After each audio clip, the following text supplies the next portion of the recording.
A notícia em primeiro lugar. Rádio Web Popular. Aconteceu. A notícia chega até você. Agora, na sua Rádio Web Popular. Jornal do Brasil. Você por dentro da notícia. Estamos chegando com as manchetes do seu Jornal do Brasil desta quinta-feira, dia 5 de abril de 2018. Quinta-feira de muita chuva em Santarém pela parte da manhã, quinta-feira de muita expectativa, quinta-feira de muito trabalho, quinta-feira em que as pessoas também gostariam de saber o que foi que aconteceu em Brasília, no Supremo Tribunal Federal. Nós vamos dar todos os detalhes já aqui no Jornal do Brasil. Temos uma entrevista exclusiva com o comandante regional da Polícia Militar, Coronel Tomaso. Vai falar dos comandos das operações programadas para o final de semana e também para todo o mês de abril. Vamos falar também de uma reunião que aconteceu ontem na comunidade do Santíssimo, região do Ituqui. Reunião com os órgãos ambientais para discutir a questão da proteção dos lagos daquela comunidade da região do Ituqui, comunidade muito invadida por pescadores nesta época do ano. Nós também vamos falar aqui no seu Jornal do Brasil sobre esportes. O que aconteceu ontem e o que vai acontecer daqui para frente até o próximo domingo na área esportiva. E ainda você vai saber que a capitania autorizou a atracação de balsas com soja em frente ao Iate Clube, ali naquela região do Rio Tapajós, entre o Iate e a praia do Maracanã. Tudo isto e muito mais, só aqui no seu Jornal do Brasil, que está começando agora. Jornal do Brasil. Você por dentro da notícia. Você muito bem informado. Rádio Web Popular. Agora, em definitivo, muito bem, minha gente querida, mais uma vez o nosso boa tarde. Voltamos agora para falar das notícias do Jornal do Brasil, o que aconteceu na manhã de hoje na cidade de Santarém, o que vai acontecer à tarde e durante todo o dia. Olha, hoje o Brasil acordou com a maior expectativa. Quem não conseguiu ficar acordado até meia-noite para esperar o resultado do Supremo Tribunal Federal, quando amanheceu o dia, já passando mensagens aqui para o repórter da Rádio Web Popular para saber, o resultado da votação lá em Brasília no Supremo Tribunal Federal, onde o Supremo, numa sessão especial de ontem, estava julgando o habeas corpus do ex-presidente Lula. Habeas corpus que foi solicitado pelos seus advogados para evitar a sua prisão após condenação em segunda instância. Evidentemente que já foi uma sessão adiada, da semana passada para esta semana, onde na semana passada não foi concluída a votação, alguns ministros precisavam viajar, e aí foi encerrada a votação com um resultado favorável ainda ao ex-presidente Lula. Porque na hora da saída, na hora de encerrar a sessão, o advogado do presidente pediu um salvo-conduto para ele, para que ele não fosse preso logo após a decisão ali do Tribunal Regional Federal em Porto Alegre, Rio Grande do Sul. E os ministros do Supremo deram. A maioria deu, Alguns não deram, alguns não votaram, mas a maioria votou a favor de um salvo-conduto para que o ex-presidente não fosse preso até que a sessão de ontem, dia 4, fosse realizada para decidir sobre o habeas corpus do ex-presidente Lula. E na votação, os ministros foram votando, começando pelo primeiro a votar, que foi o relator da matéria, e o relator da matéria acabou votando logo favorável à não concessão do habeas corpus. Depois votou Gilmar Mendes, que é um dos mais antigos e teria que votar por último, mas ele acabou votando logo porque tinha que viajar. Depois votou o Alexandre. O ministro Alexandre votou também contra o habeas corpus. Gilmar Mendes, todo mundo já sabia que ia votar favorável ao habeas corpus do ex-presidente Lula, mas o Alexandre, o mais novo ministro da corte, votou contra. E aí foram votando Rosa Weber, Marco Aurélio de Mello, Luiz Fux, todos votaram. Quando chegou no final, o último a votar, o decano da corte, o ministro acabou votando favorável ao habeas corpus, empatando a votação em 5-5. Expectativa, ainda houve inclusive a intervenção do advogado do ex-presidente pedindo que a presidente do Supremo não votasse, mas a ministra acabou votando, A ministra acabou votando o voto de Minerva. E Carmen Lúcia, como já havia expectativa do Brasil inteiro, ela iria votar exatamente contra o habeas corpus, porque na última reunião ela foi contra dar um salvo-conduto para que o ex-presidente não fosse preso. E evidentemente se concretizou, por isso que o advogado do ex-presidente Lula queria que ela não votasse, né? Se abstesse de votar. Mas aí ela consultou o plenário e o plenário disse: não, a senhora tem que votar, a senhora está autorizada a votar. E votou, desempatando a votação, 6-5, que os ministros votaram então em não conceder o habeas corpus. O que vai acontecer daqui para frente? Bem, daqui para frente, esse resultado aí, que é o acórdão, vai ser divulgado nos próximos dias do Supremo Tribunal Federal. Ele vai para as mãos dos desembargadores do Tribunal da 4ª Região lá em Porto Alegre. E aí, evidentemente que os advogados do Lula ainda podem recorrer ao Tribunal da 4ª Região lá no Rio Grande do Sul. Vão recorrer com certeza, mas só para pro forma, porque não adianta mais nada, né? Nunca houve na jurisprudência um caso em que os desembargadores voltassem atrás. Eles vão analisar e vão encerrar a questão e mandar um ofício para o juiz Sérgio Moro. O juiz Sérgio Moro recebe esse ofício e aí manda a Polícia Federal prender o ex-presidente Lula. Tudo isso a partir do dia 10 de abril, certo? A partir do dia 10 de abril é que o ex-presidente deverá ser preso. A outra coisa também, com a condenação dele em segunda instância pelo Tribunal do Rio Grande do Sul, ele também já está impedido de concorrer nas próximas eleições. Já é considerado ficha suja, não pode mais se candidatar. Também, evidentemente, que os advogados vão recorrer, mas, pela lei, ele não pode mais se candidatar, é considerado ficha suja, tá bom? Expliquei então para você aí que está acompanhando o nosso Jornal do Brasil. A situação do ex-presidente Lula agora é aguardar para ser levado para uma penitenciária, que pode ser até a Papuda, né? Estão falando na Papuda aí. Como ele não tem nível superior, o ex-presidente Lula, ele vai ficar numa cela comum, junto com presos comuns. Se ele tivesse nível superior, ele poderia ficar numa cela especial, junto com presos que têm curso superior. Como ele não tem, não estudou. Por sinal, nós tivemos aí pela primeira vez na história do Brasil também um presidente semi-analfabeto, né? Presidente Lula, que foi um populista. Ele conseguiu, inclusive, no seu primeiro mandato e no segundo mandato, ter o apoio de 80% da população brasileira e foi admirado até pelo mundo, né? A gente lamenta muito que um homem assim tão populista, tão conhecido, acabe dessa forma, humilhado, né? Preso. É uma coisa realmente triste para a democracia do Brasil. Mas vai continuar. A democracia continua. Com a condenação dele não muda praticamente nada em relação às próximas eleições. O que muda é que ele não vai poder mais ser candidato. Mudando de assunto, aqui no Jornal do Brasil, vamos falar agora que a Capitania dos Portos autorizou uma empresa internacional, multinacional, que transporta a soja pela região, a instalar as suas balsas e empurradores ali no Rio Tapajós, em frente do Yacht Clube, ali entre o iate e a praia do Maracanã. E o pessoal do iate já recorreu, inclusive, já foi até o comandante Ferreira da Capitania dos Portos. O comandante respondeu que já tinha feito várias vistorias lá no setor e que é o melhor local ali escolhido para a colocação das balsas dessa outra empresa de transporte de soja através de barcaças. Já existem as balsas da Cargill, que ficam posicionadas ali em frente ao Igarapiaçu, no Rio Tapajós. Ali em frente do Igarapiaçu, do outro lado do Rio Tapajós, em frente à Cargill. E agora chegou uma outra empresa, né, para o transporte também de soja pelo Rio Tapajós. Devidamente deve ser aquela empresa ali de Miritituba, aquelas empresas que atendem ali o porto de soja do Miritituba, para instalar o seu porto também de balsas ali, atracação de balsas em boias, em frente ali ao iate próximo da praia do Maracanã. Não é fácil não.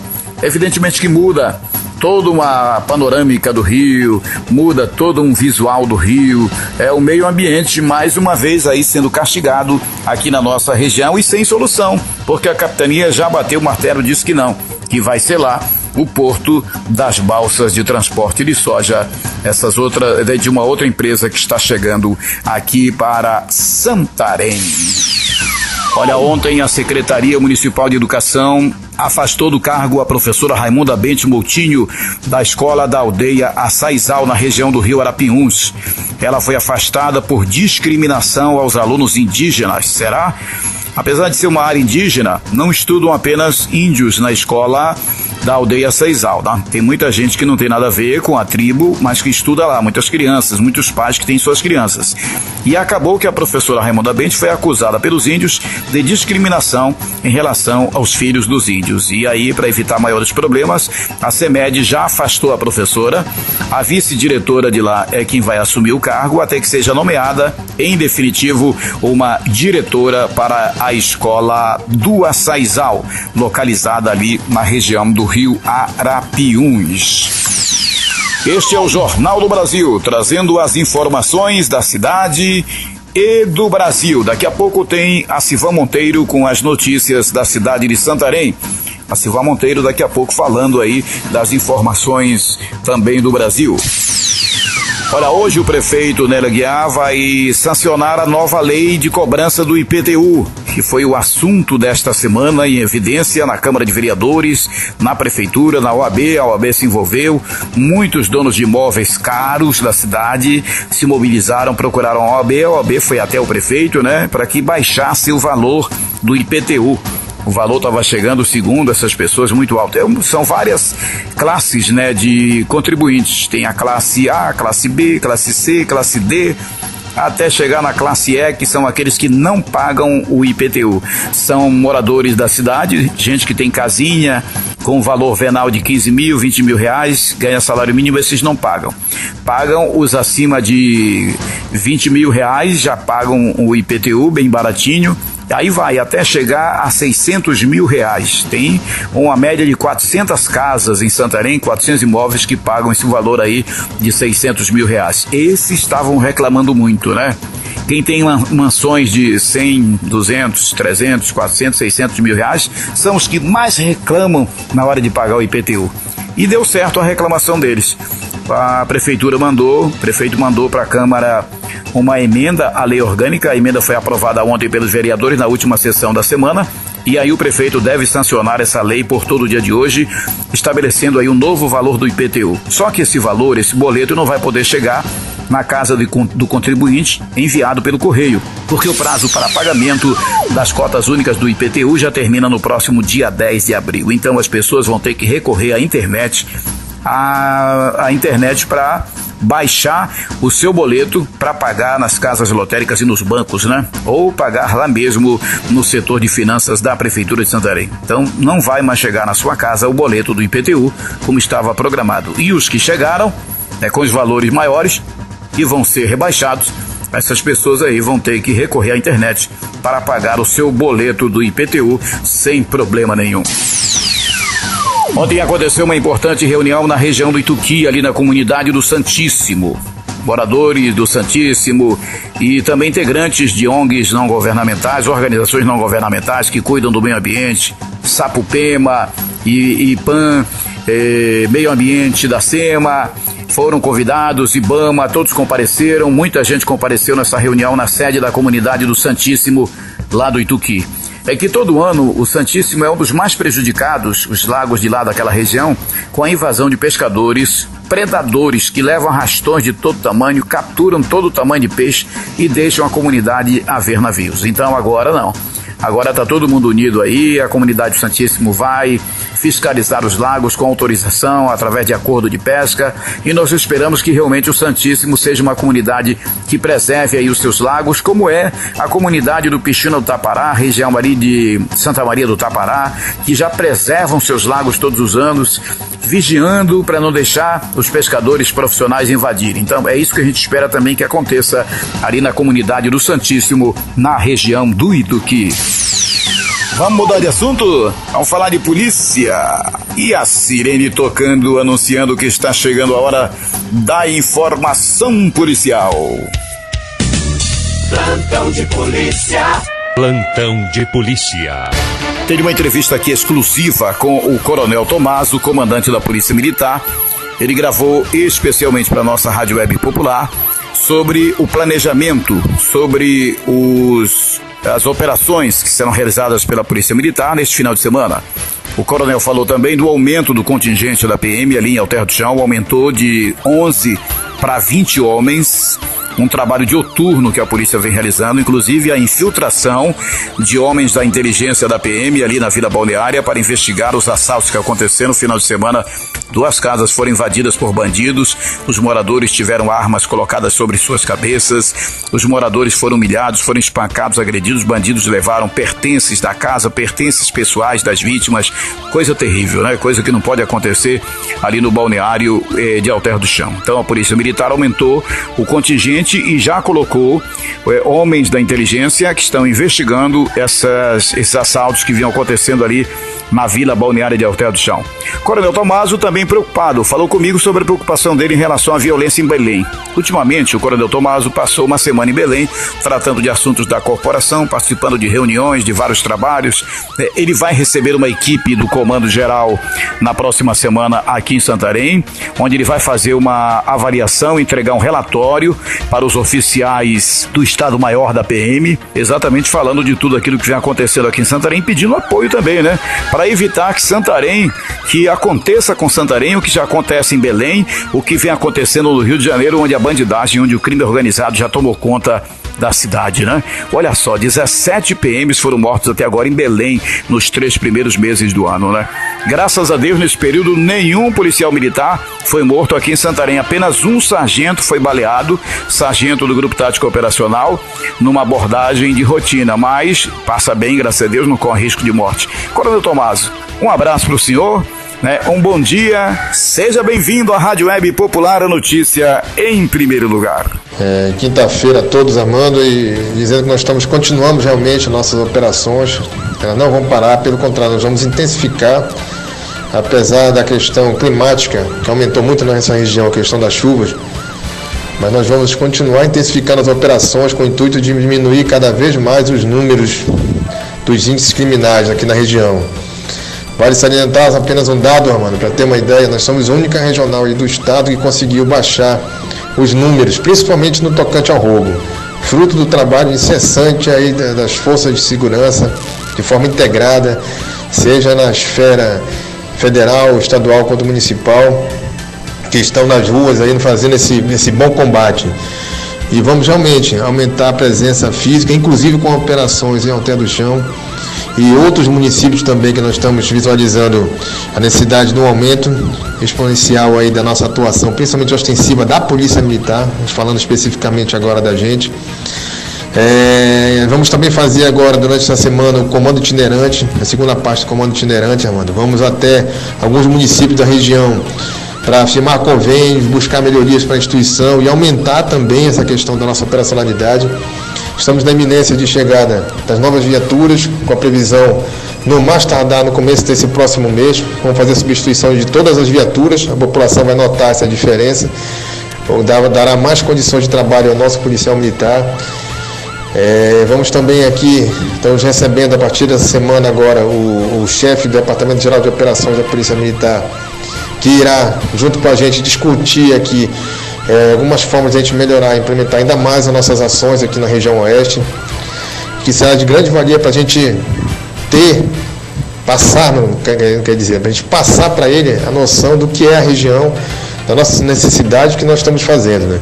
Inclusive todos os comandantes estão se deslocando para cá, para Santarém, comandante de unidade daqui do CPR1, da minha regional, para a gente conversar e traçar planos juntamente com o Coronel Rocha, que é o chefe do Departamento Geral de Operações, que vai estar com a gente nesses 2 dias discutindo aqui segurança. No demais, Armando, a gente ratifica novamente a aquisição de armamentos. Nós trouxemos de Belém na última semana que estivemos lá e conseguimos também as nossas munições para o treinamento específico que envolve a questão do treinamento de tiro a todos os policiais militares da regional. Mais de 1.200 policiais militares que vão, durante 3 anos consecutivos agora, a partir agora em 2018, realizar treinamento de tiro policial. Isso é vantagem, isso é conquista para todos nós, que vai trazer uma qualidade, uma melhoria de atendimento muito melhor das nossas ações ao cidadão, que é o objetivo disso tudo. Ok, depois de conversarmos aí com o Coronel Tomaso, é bom lembrar que a Polícia Civil também realizou várias operações e vai continuar este final de semana. Polícia Rodoviária Federal também vai continuar o seu trabalho neste final de semana, fazendo várias operações na BR-163. Por enquanto é só, minha gente da área policial. Volto já falando de esportes. Jornal do Brasil. Você por dentro da notícia. Você muito bem informado. Rádio Web Popular. Olá, muito boa tarde. Agora os destaques do país. Em um dos julgamentos mais importantes da história da Operação Lava Jato, o Supremo Tribunal Federal negou o pedido de habeas corpus preventivo, protocolado pela defesa do ex-presidente Luiz Inácio Lula da Silva. Por 6-5, os ministros da Suprema Corte entenderam que o petista pode sim ser preso por conta da condenação, em segunda instância, pelos crimes de corrupção e lavagem de dinheiro no caso do Triplex em Guarujá. O primeiro a votar, o relator da matéria, o ministro Edson Fachin, negou o pedido de habeas corpus, alegando que não se pode confundir presunção de inocência com o impedimento do início do cumprimento da pena. Portanto, segundo o ministro, não houve ilegalidade na decisão do STJ, que apenas seguiu a jurisprudência criada pelo Supremo.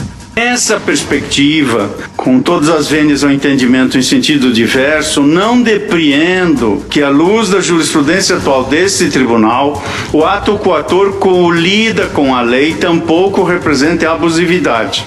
Ao contrário, o Superior Tribunal de Justiça, ao chancelar a determinação emanada do Tribunal Regional Federal da 4ª Região, se limitou a proferir decisão compatível com a jurisprudência desta Suprema Corte e, por expressa imposição legal, deve manter-se íntegra, estável e coerente. O voto de Rosa Weber era um dos mais aguardados do julgamento, pois poderia ser o fiel da balança em um plenário claramente dividido. Não tenho como reputar ilegal, abusivo ou teratológico acórdão que, forte nesta compreensão do próprio Supremo Tribunal, rejeita a ordem de habeas corpus, independentemente da minha posição pessoal quanto ao tema de fundo e devidamente ressalvado o meu ponto de vista a respeito. Agora, com a decisão do STF,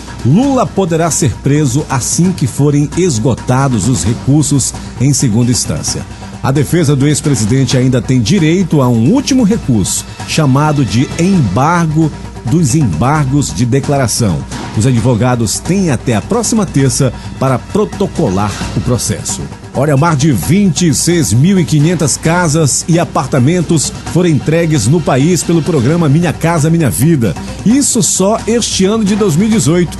O ministro das Cidades, Alexandre Baldi, comemora o sucesso do programa na geração de emprego e acesso à moradia. A entrega do programa Minha Casa e Minha Vida é o ápice de que nós possamos celebrar as famílias que tanto sonham com a sua casa própria. Nós geramos empregos, nós geramos renda, permitimos que as famílias e os trabalhadores colocassem comida na mesa durante todo o período de obra. Nós percebemos lá que as famílias que moravam de aluguel, um aluguel muito mais alto do que a prestação da sua própria casa, que vai permitir que ela consiga colocar uma vida melhor dentro de casa, com seus familiares, condição de colocar comida na mesa com mais qualidade. A entrega mais recente aconteceu na cidade de Marituba, aqui no estado do Pará, com mais de 1.100 unidades. Só no estado foram mais de 4.000 entregas desde fevereiro. O ministro da Integração Nacional, Helder Barbalho, frisa a importância de cada pessoa que trabalhou para que o sonho da casa própria se tornasse realidade. Esse é um sonho em que as pessoas se uniram para construí-lo e realizá-lo. E quando se sonha junto, está próximo de um sonho. E seguramente a realização deste sonho é fruto do trabalho coletivo, é fruto daqueles que fazem o nosso estado e trabalham para um Pará melhor. O Minha Casa Minha Vida é um programa do governo federal que ajuda as pessoas a comprarem a casa própria e saírem do aluguel. A única situação que causa polêmica é que, segundo populares, existem pessoas que têm condições e moram na casa popular. Ou seja, aqui em Santarém, segundo denúncias, existem muitas pessoas com essas características. Isso é caso para investigação. E o governo federal liberou recursos para investimentos nas cidades de Castanhal e Paragominas, no Pará. O valor autorizado pelo Ministério da Integração Nacional é de R$37 milhões e, segundo a pasta, isso vai estimular o desenvolvimento regional e garantir ainda mais qualidade de vida à população. O repórter Anderson Andrade tem outras informações. O aporte vai reforçar a infraestrutura dos municípios com ações de drenagem, pavimentação e ampliação do abastecimento de água em comunidades rurais. Do total de recursos, quase 19 milhões serão destinados pela Defesa Civil Nacional, ligada ao Ministério, para obras de macrodrenagem do canal Salgado Grande, em Castanhal. A medida vai garantir mais segurança à população ao diminuir os riscos de alagamentos na região que costuma ser afetada por inundações em períodos de chuva. A ordem de serviço para início das obras foi assinada pelo ministro da Integração, Helder Barbalho, durante cerimônia do governo federal para entrega de unidades habitacionais do Minha Casa Minha Vida, em Marituba, na região metropolitana de Belém. De Brasília, Anderson Andrade. Obrigado, Anderson. Mais informações do país amanhã, a partir das 13 horas, no Jornal do Brasil, na sua web popular. Notícias do esporte. Agora sim, para falar de esportes. São Raimundo está se preparando, né, para o jogo decisivo do terceiro lugar do Parazão. Terceiro lugar, quem vencer no próximo sábado fica com o terceiro lugar e fica com a vaga para a Copa do Brasil. Tem São Raimundo e Bragantino nessa decisão aí, nessa disputa, porque Remo e Paysandu estão disputando o título de campeão do Parazão 2018. Já foi realizada a primeira partida entre Remo e Paysandu, Remo ganhou, e agora neste domingo que vem, segunda partida novamente no Mangueirão, entre Remo e Paysandu para decidir o título de campeão. Na parte de baixo ali, disputando o terceiro lugar, estão São Raimundo e Bragantino. No primeiro jogo, São Raimundo empatou em 1-1 com a equipe do Bragantino no estádio Colosso Tapajós, sábado passado, e agora vai realizar a segunda partida fora de casa, lá em Bragança, na área metropolitana de Belém. São Raimundo precisa da vitória. O empate de 1-1 aqui não garante nada, né? E realmente uma vitória só interessa. O empate lá vai para pênalti. Então só a vitória realmente do Pantera interessa no jogo do próximo sábado, quando estaremos acompanhando aqui pela Rádio Web Popular e nos grupos sociais. No meu grupo de WhatsApp, o telefone é 91032641. Anote aí para você entrar em contato com o repórter aqui da Rádio Web Popular. O meu WhatsApp é 991032641. Você sabe que o código de área aqui é 93, né? Coloque aí na frente, se você é de fora de Santarém, coloque sempre o código de área. Se você é daqui mesmo da nossa região, do nosso município, é só colocar aí 991032641, mandar sua mensagem de texto pelo meu WhatsApp ou então ligar e nós estaremos atendendo você, dando todas as informações. Ontem nós tivemos pela Liga dos Campeões da Europa, quartas de final, jogo lindo, jogo sensacional. Mas a Roma perdeu de 4-1 para a equipe do Barcelona. O time da Espanha, jogando em casa, realmente deu um show para a sua torcida, né? Futebol europeu é uma coisa linda de ver, né? Eu gosto de assistir o futebol europeu. Assisti na terça-feira passada o jogo da Juventus contra o Real Madrid. O Real que venceu sensacional, venceu de 3-0. E ontem assisti 4-1 para outro time da Espanha, que é o Barcelona, vencendo por 4-1 a equipe da Roma. O jogo agora vai ser no Estádio Olímpico de Roma. O próximo jogo vai cair na próxima quarta-feira, lá no Estádio Olímpico de Roma, entre Barcelona e a equipe da Juventus, e o jogo da equipe do Real Madrid contra a Juventus vai ser na próxima quarta-feira. Tá certo, minha gente querida? Estamos aqui pela Rádio Web Popular, trazendo as informações do esporte para você. Muito obrigado pela audiência. Falando em esporte, não esqueça que no próximo domingo a ASCAI, Associação Santarena de Canoagem e Ecologia, vai realizar o Domingão Alegre no Campo da Cozampa, lá no Maracanã, para angariar recursos para você ajudar aí a ASCAI a construir sua sede própria. Esse trabalho maravilhoso da ASCAI, que é a Associação de Canoagem, ensina tantas crianças, né, na canoagem, e também ajudar a ASCAI a trazer do Rio de Janeiro equipamentos que a ASCAI ganhou, né, das Olimpíadas, que são caiaques, que precisam chegar a Santarém, né? Mas falta dinheiro para pagar o transporte. E essa promoção do próximo domingo lá no campo do Maracanã, com música ao vivo, muito churrasquinho, torneio, você pode participar e a ASCAI agradece a sua participação. Final de programa, minha gente querida, muito obrigado. Eu volto amanhã, sexta-feira, a partir das 6:30 da manhã, mas ainda tenho hoje o Plantão da Cidade, né, com o companheiro Acivan Monteiro na apresentação. Obrigado, minha gente. Uma boa tarde. Você ouviu Jornal do Brasil.